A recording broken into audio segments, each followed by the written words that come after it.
Hello everyone, welcome to learning twist. यह है class 10th English की बुक का चैप्टर। ठीक है, तो स्टोरी नंबर 6 है ये जो आपकी बुक है फुटप्रिंट विदाउट फीट, उसकी स्टोरी नंबर 6 है ये, the making of a scientist. ठीक है, एक साइंटिस्ट का बनना या फिर एक साइंटिस्ट कैसे बनते हैं, तो उसी के बारे में ये चैप्टर है। तो देख लेंगे क्या है इसमें। चलिए इसको शुरू कर लेते हैं। Richard Abritt has received the Searle Scholar Award and the Sebring Plug Award for Biochemistry and Molecular Biology. It was his fascination for butterflies that opened the world of science to him. Okay. तो Richard एब्रिट के बारे में है जो कि scientist हैं। तो Richard Ebright ने क्या जो है बहुत सारे जो अवार्ड थे उन्होंने स्कॉलर अवार्ड जीते। ठीक, and the Sebring plug award for biochemistry and molecular biology, और उनको जो है बायोकेमिस्ट्री और मॉलिकुलर बायोलॉजी के लिए भी अवार्ड मिला। It was his fascination for butterflies that open the world of science to him. उनकी जो थी ना बटरफ्लाइज के प्रति एक दीवानगी थी, उनका जो फैसिनेशन था उसने जो है उनके लिए साइंस के बहुत सारे रास्ते खोले। उसने जो है उनके लिए साइंस की एक पूरी दुनिया खोल दी। ठीक है, तो देखेंगे कि बटरफ्लाइज की उनकी लाइफ में क्या अहमियत थी या फिर क्या भूमिका रही है। चलिए इसको शुरू कर लेते हैं। तो read and find out how did a book become a turning point in Richard Ebright's life. तो कैसे एक बुक जो थी वो रिचर्ड एब्रिट्स की लाइफ में एक टर्निंग पॉइंट बनी, और how did his mother help him, और कैसे उनकी मदर ने उनकी इस काम में हेल्प की, कैसे उनकी मदद की। ठीक है, तो चलिए शुरू करते हैं। At the age of 22, okay,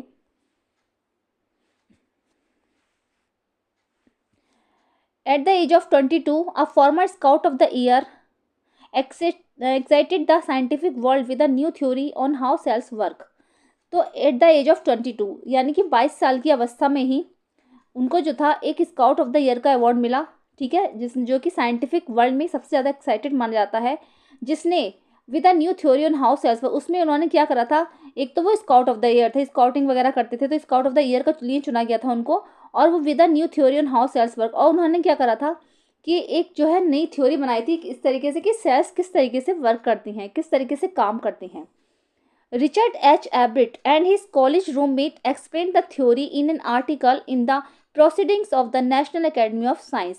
तो रिचर्ड एबिट जो थे और उनका जो कॉलेज रूममेट था उन्होंने एक थ्योरी को एक्सप्लेन किया था, उन्होंने एक थ्योरी बनाई थी, उसको समझाया था in the article in the proceeding of the national academy of science. और उनका जो ये आर्टिकल था ये जो नेशनल एकेडमी ऑफ साइंस थी उसमें ये प्रकाशित हुआ था। ठीक है, उनकी जो ये थ्योरी थी वो इसमें प्रकाशित हुई थी। किस किसने, एक तो वो खुद थे रिचर्ड एच एब्रिट, और जो दूसरे थे उनके रूममेट थे, कॉलेज रूममेट। ठीक है, चलिए अब आगे देखेंगे। It was the first time this important scientific journal had ever publish the work of college students. ये पहला समय था, सबसे पहली बार ऐसा हुआ था कि जब एक साइंटिफिक जर्नल ने, ये वहाँ का जो था जो है न्यूज़पेपर था, साइंटिफिक जर्नल में ये जो खबर जो थी प्रकाशित की गई, the work of college students की, जो कॉलेज स्टूडेंट्स थे उनके कार्यों को प्रोत्साहन देने के लिए जो ये खबर थी उसमें प्रकाशित की गई। In sports maybe that would be like making the big leagues of the age of 15 and hitting a home run your first time at the bat. Games में भी उनकी महत्वपूर्ण भूमिका रही है। उन्होंने 15 साल की एज में ही, ठीक है, तो 15 साल की एज में ही उन्होंने बिग लीग जो है and hitting a home run your first time bat पर जो है हिट करा, बेसबॉल के लिए बताया गया है। ठीक है, इसमें 15 साल की अवस्था में उन्होंने होम रन बनाया। ठीक है, अपने बैट के लिए। तो देखते हैं होम रन पहले क्या चीज़ होती है। तो home run in the game of baseball, baseball में एक होम रन होता है is when the batter scores a run after running safely around all bases and back to the home plate without stopping, बिना रुके ही, ठीक है, गेंद वापस आती है तो होम रन हो जाता है। A ball hit out of the playing field is also called a home run. ठीक है, या फिर वो जो बॉल होती है वो फील्ड से बाहर प्ले कर जाए, चली जाए, तो वो होम रन होता है। ठीक है, इस तरीके से होम रन है। तो उन्होंने जो है होम रन बनाया था 15 साल की अवस्था में ही अपने बैट से। तो बेसबॉल के लिए है for Richard Ebright it was the first in a long string of achievements in science and other fields. तो ये जो था जो है उनका पहला अचीवमेंट था जो उन्होंने गेम्स में और साइंस में जो है उन्होंने अचीवमेंट्स लिए थे, और भी जो अन्य फील्ड्स थे उन्होंने भी इसमें जो है अचीवमेंट्स हासिल किए थे। And it all started with butterflies, और इसमें जो है बटरफ्लाइज का भी महत्वपूर्ण योगदान रहा है। अब बटरफ्लाइज के लिए देखेंगे उन्होंने क्या क्या किया था। तो क्या थे, मतलब साइंस में भी उनका महत्वपूर्ण योगदान रहा, कॉलेज स्टूडेंट्स थे वो और उनके जो है कॉलेज रूममेट। बेसबॉल में भी उन्होंने हिट रन, होम रन दिया था, है ना। तो साइंस में और गेम्स में और भी जो फील्ड्स थे उन्होंने उसमें भी बहुत सारा काम किया है जिसमें उन्हें अवार्ड मिले थे। तो देखते हैं लेकिन जो बटरफ्लाइज थी उन्होंने उनकी लाइफ को ज़्यादा ही प्रोत्साहित किया। तो देखते हैं बटरफ्लाइज का उनके लाइफ में क्या योगदान रहा है। The only child, sorry an only child, वो केवल एक ऐसे ही बच्चे थे, अकेले बच्चे थे वो। An only child, Everett grew up north of Reading. तो रीडिंग जो है कहाँ पर, पेनिनसिल्वेनिया में एक छोटा सा टाउन था, है ना। तो एवरेट जो है वहीं पर पले बड़े थे, ठीक है। सिर्फ वो वहाँ पर अकेले ही बच्चे थे ऐसे, जो कि रीडिंग में पेनिनसिल्वेनिया में था, उसमें जो वो बड़े हुए थे। There was not much I could do there, वो उन्होंने बताया है कि वो वहाँ पर ऐसे ज़्यादा कुछ नहीं करते थे, वहाँ पर करने के लिए कुछ नहीं था। उन्होंने कहा I certainly could not play football or baseball with a team or of one, क्योंकि जब मैं वहाँ पर अकेला रहता था तो मेरे ना तो वहाँ पर फुटबॉल खेल सकता था, ना ही वहाँ पर बेसबॉल खेल सकता, क्योंकि उसके लिए एक टीम की ज़रूरत होती है। But there was one thing I could do, collect things. लेकिन मेरे पास एक थिंग थी वहाँ करने के लिए, वहाँ पर एक चीज़ थी ऐसी जो मैं कर सकता था, जैसे कि कलेक्ट थिंग्स, चीज़ों को इकट्ठा करना। इतना तो मैं कर ही सकता था। सो ही डिड, इसलिए मैंने किया। एंड डिड ही एवर, और हमेशा मैं यही करता रहा। Beginning in Kinder garden, Kinder garden यानी जब वो केजी में थे ना, जब छोटे से थे। Beginning in Kinder garden, Kinder garden से जब उनकी शुरुआत हुई तो Everett collected butterflies with the same determination that has marked all his activities. तो एवरेट क्या करते थे, एवरेट जो करते थे बटरफ्लाइज को ना, जो सेम डिटर्मिनेशन की बटरफ्लाइज होती है, उनकी डिटर्मिनेशन यही थी, वो सेम जो थी बटरफ्लाइज, उनको वो इकट्ठा करते थे। और क्या करते थे, उस पर वो मार्क, जब उनकी जो एक्टिविटीज़ होती थी उसके हिसाब से उन पर मार्क लगा देते थे, टैग लगाते थे उनके ऊपर। He also collected rocks, fossil and coins. उन्होंने क्या करा था, उन्होंने रॉक्स, फॉसिल और कॉइन्स को भी कलेक्ट किया था। He became an eager astronomer too, वो बाद में जो थे एक एस्ट्रोनॉमर भी बने। Sometimes stargazing all night, क्योंकि वो रात में ना हमेशा तारे देखते रहते, तारों के बारे में सोचते रहते थे, तो इसलिए उन्हें एस्ट्रोनॉमी में भी इंटरेस्ट आता था, ठीक है। तो वो एक एस्ट्रोनॉमर भी बने। चलिए आगे देखते हैं। ओके तो देखो केजी की बात तो ये होगी, केजी में क्या करते थे, वो बटरफ्लाइज को इकट्ठा करते थे, उनके बारे में जो है जानकारियाँ लेते थे सारी। और एस्ट्रोनॉमर भी थे, वो एक जो थे तारों वगैरह के बारे में उनको नॉलेज लेना अच्छा लगता था, ठीक है। अब जब वो फर्स्ट में आए, from the first he had a driving curiosity along with a bright mind. He also had a mother. तो क्या था, उनके माइंड में ना हमेशा हमेशा क्यूरियोसिटी चलती रहती थी कि कैसे कैसे कुछ ना कुछ करा जाए, वो हमेशा वो यही सोचते रहते थे। He also had a mother who encourage his interest in learning. उनके पास उनकी जो थी एक माता भी थी, जिन्होंने उन्हें हमेशा लर्निंग के लिए प्रोत्साहित किया। उनका मन था, इंटरेस्ट बढ़ाया लर्निंग के लिए कि कुछ ना कुछ सीखा जाए व्यक्ति को, व्यक्ति मतलब इस तरीके से ना बैठा रहे, उसे कुछ ना कुछ हमेशा सीखते रहना चाहिए। She took him on trips, वो हमेशा उनको ट्रिप्स पर लेकर जाती थी। बॉट हिम टेलीस्कोप्स, उन्होंने उनको जो है टेलीस्कोप खरीद कर दिया, माइक्रोस्कोप्स खरीद कर दिए, cameras, mounting materials and other equipment and help him in many other ways. तो उन्होंने उन्हें बहुत सारे सोर्सेज जो है खरीद कर दिए, और उन्होंने उसको इस्तेमाल का तरीका भी उन्हें समझाया। I was his only companion until his started school, his mother said. उसकी माता ने कहा, उनकी माता ने कहा कि मैं ही सिर्फ उनकी उसकी ऐसी कंपेनियन थी एवरेट की, जो उसको स्कूल से जो स्टार्टेड किया, मतलब लर्निंग सिखाई। तो इसमें उनकी ना माता के फीचर्स आते हैं कि उनकी मदर में क्या क्या फीचर्स थे, क्या क्या वो करती थी। तो देखो इस तरीके से ले लोगे कि उन्होंने हमेशा लर्निंग को प्रोत्साहन किया, इंटरेस्ट इन लर्निंग, और उन्होंने बहुत सारे जो रिसोर्सेज थे उनको वो भी खरीद कर दिए, जैसे कि ट्रिप्स पर लेकर जाती थी वो, telescope, microscope, cameras, mounting materials and other equipment and help him in many other ways, ठीक है। वो उनके हर तरीके से हेल्प करती थी। His after that I would bring home friends for him. उन्होंने बताया कि स्कूल में भी उसको, जब स्कूल स्टार्ट होता तब से वो उसकी साथी बन गई थी, तब से वो उसे कुछ ना कुछ सीखने के लिए प्रोत्साहित करती ही रहती थी।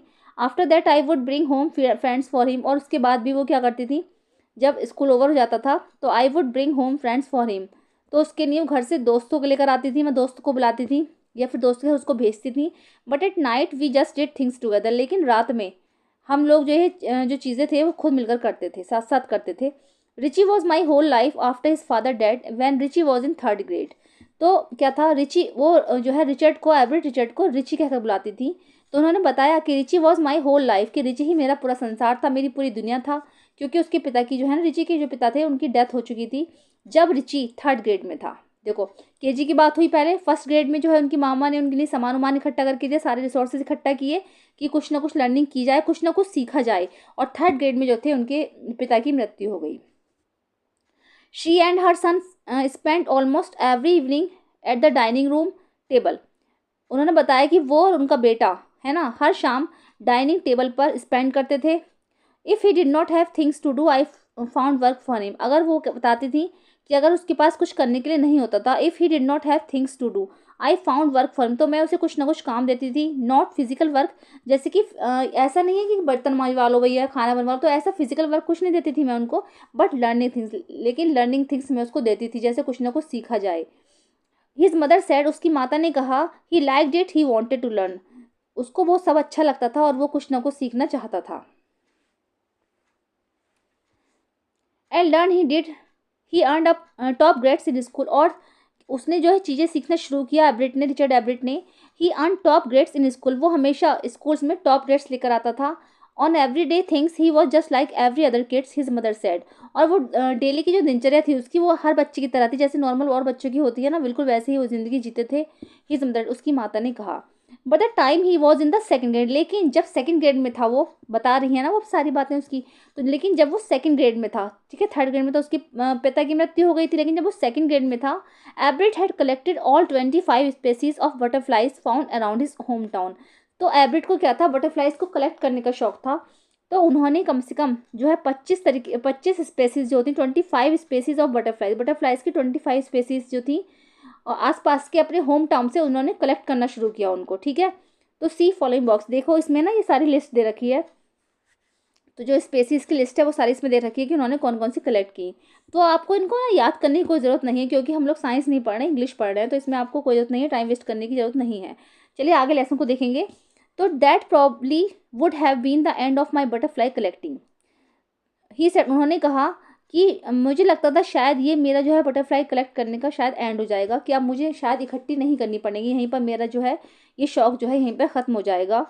But then my mother got me a children's book called the travels of monarch X, लेकिन जब मेरी माता ने मुझे एक बच्चों की बुक दी जिसका नाम था the travels of monarch X, sorry, तो that book which told how monarch butterflies migrate to Central America open the world of science to the eager young collector.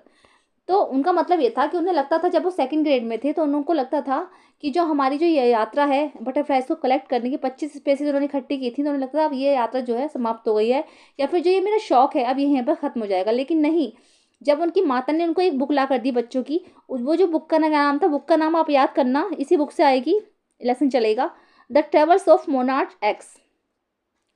तो that book which told how monarch butterflies migrate to the Central America, तो ये book बताती है कि कैसे कैसे जो है मोनार्च बटरफ्लाइज जो होती है वो सेंट्रल अमेरिका में माइग्रेट करती है। माइग्रेट बताया था मैंने, साइंस में होता है ये, मतलब जैसे पक्षी होते हैं ना, माइग्रेट, एक पलायन कर जाते हैं एक जगह से दूसरी जगह, जब उन्हें वहाँ पर अपने तरीके का हैबिट नहीं मिलता, अपने तरीके की चीज़ें नहीं मिलती हैं, तो वो दूसरी जगह चले जाते हैं। तो ऐसे ही जो मोनार्च बटरफ्लाई थी वो सेंट्रल अमेरिका माइग्रेट कर जाती थी। तो ओपन द वर्ल्ड, उसने क्या करा था, उन्होंने साइंस के संसार को उसके लिए खोल दिया।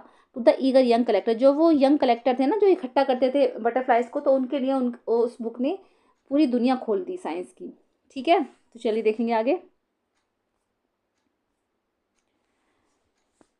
Eight the end of the book readers were invited to help study butterfly migrations.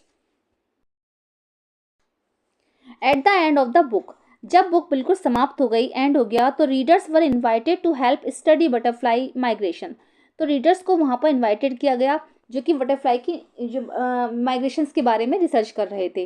तो they were asked to take butterflies for research by doctor Frederick A Urquhart of the University of Toronto, ठीक है, क्या नाम था उनका, doctor Frederick A उर्कुहार्ट। तो वो जो थे कनाडा में टोरंटो यूनिवर्सिटी में थे, जो रिसर्च कर रहे थे इस चीज़ की कि बटरफ्लाई किस तरीके से माइग्रेट करती हैं, मोनार्च जो बटरफ्लाई है वो किस तरीके से ट्रैवल करती है या फिर माइग्रेट करती हैं वो, तो इस पर रिसर्च चल रही थी।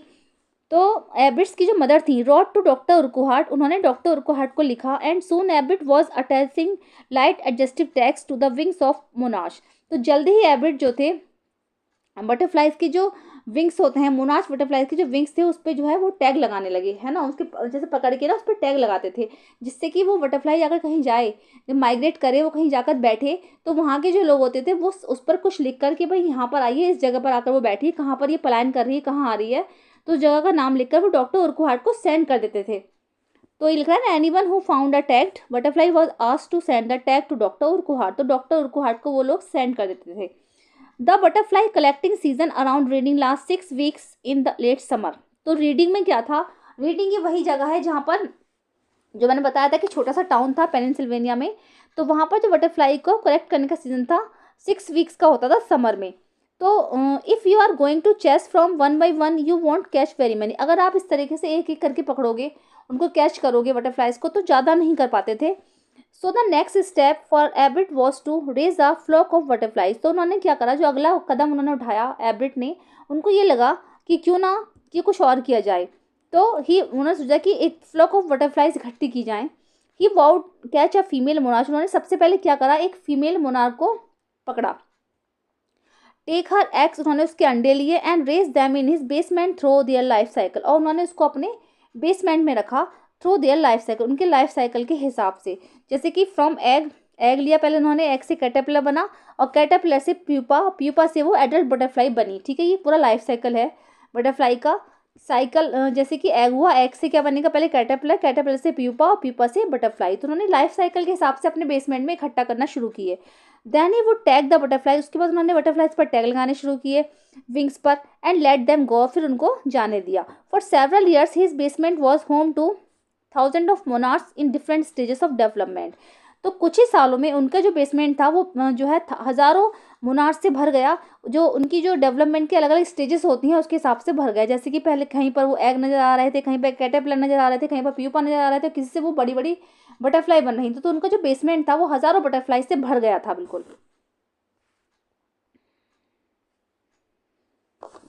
Eventually I began to lose interest in tagging butterflies, तो बाद में क्या हुआ कि जो मेरा जो इंटरेस्ट था वो बटरफ्लाइज में टैग लगाने का जो इंटरेस्ट था वो खत्म हो गया। धीरे धीरे ना इंटरेस्ट जो है लूज होने लगा, क्योंकि उसमें मज़ा नहीं आता था, क्योंकि वो किसी के पास जाती थी तो वापस वो ऐसी लौट आती थी। कई बार जो थे लोग देख कर भी उस पर लेबल नहीं करते थे, उस पर टैग नहीं लगाते थे, तो इसका ज़्यादा जो परिणाम जो था वो अच्छा नहीं निकला। तो जो मेरा इंटरेस्ट था वो उसमें मेरा खत्म होने लगा। It is tedious and there is not much feedback, ये जो था बहुत ज़्यादा थकाने वाला काम था। टीडीएस में होता है थकाने वाला काम, ये जो था बहुत ज़्यादा थकाने वाला काम था। And there is not much feedback, और उसका जो फीडबैक था वो भी अच्छा नहीं मिल रहा था मुझे। एब्रिड सेड, एब्रिड ने कहा, in all the time I did it, पूरे समय में मैं यही करता रहता था। ही लाफ्ड, वो हंसे। Only 2 butterflies I had tagged were recaptured, उसके बाद केवल 2 ही बटरफ्लाइज जो थी मैं उनको रिकैप्चर कर पाया, मतलब वो चली गई थी कहीं, वो दोबारा वापस आई नहीं आई पता नहीं चला, लेकिन सिर्फ ऐसा हुआ कि 2 ही बटरफ्लाइज जो थी मैं रिकैप्चर कर पाया, दोबारा पकड़ पाया। And they were not more than 75 miles from where I lived, और वो जो मेरे घर से जहाँ पर मैं रहता था उससे सिर्फ 75 मील की दूरी पर ही था, ज़्यादा नहीं था। मतलब इतनी पास ही गई थी वो, यहाँ से जैसे 75 मील की दूरी से ही लौट कर आ गई थी, तो ज़्यादा दूर भी वो नहीं गई थी। तो इसीलिए मेरा जो इंटरेस्ट था टैगिंग बटरफ्लाइज का, जो बटरफ्लाइज को टैग करने का था, वो खत्म होता चला जा रहा था, इसलिए मुझे इस काम में मज़ा नहीं आ रहा था। चलिए मिलते हैं नेक्स्ट वीडियो में। ये था पार्ट 1, पार्ट 2 करेंगे हम नेक्स्ट वीडियो में। Thank you so much.